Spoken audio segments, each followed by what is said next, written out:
যখন আমি অধিনায়ক হিসেবে পতাকা বৈঠক করলাম, আমি বিএসএফ এর কাছে দুইটা রিকোয়েস্ট করেছি।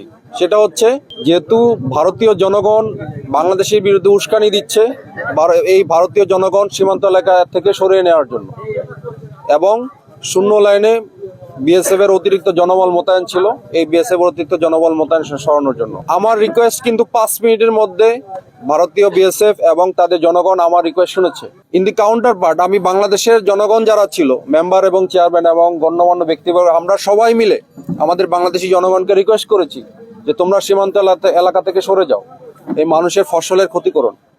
ওরা শুনেছে, বাট ইট টুক 2 আওয়ার, 2 ঘন্টা সময় নিয়েছে। বাই দিস টাইম এই এলাকার কৃষকের ধানি জমি বা বিভিন্ন ফসলের জমি একেবারে ম্লান করে দিয়েছে। তো এটা আমাদের আলটিমেটলি আমাদের দেশের ক্ষতি। সীমান্ত এলাকায় উত্তেজনা হলে আলটিমেটলি এই এলাকার কৃষকের ক্ষতি হচ্ছে। তো এই এলাকায় যেন উত্তেজনা না হয়, উত্তেজনা প্রশমিত করার জন্য আমরা কাজ করছি। এবং বর্ডারে এটি আমাদের কাজ, যে কোনো পরিস্থিতি নিয়ন্ত্রণ করার জন্য BGB, we are train for this. তাই বলে এখন যারা এই কাজগুলি আমাদেরকে করতে দেন, আমাদের সহযোগিতার জন্য এলাকার জনগণ আছে, আমরা জনগণের সাথে কাজ করছি।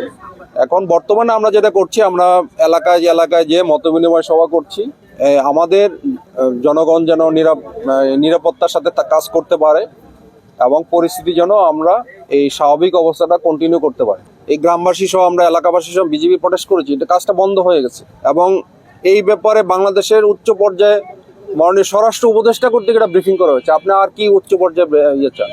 যেহেতু এটা উচ্চ পর্যায়ে আছে, ওই ব্যাপারে কোনো সমস্যা নাই। এখন যেহেতু এই গাছ কাটাকে কেন্দ্র করে এটাকে তো আরো আমরা উত্তেজনা পরিবেশ সৃষ্টি করতে পারি। অলরেডি নজরদারি আমাদের বৃদ্ধি করা আছে, আপনারা দেখছেন দিনে এবং রাতে আমাদের টহল কার্যক্রম চলমান আছে। এখন সীমান্তে বিএসএফ এবং বিজিবি আমরা টহল করছি, পরিস্থিতি খুবই স্বাভাবিক।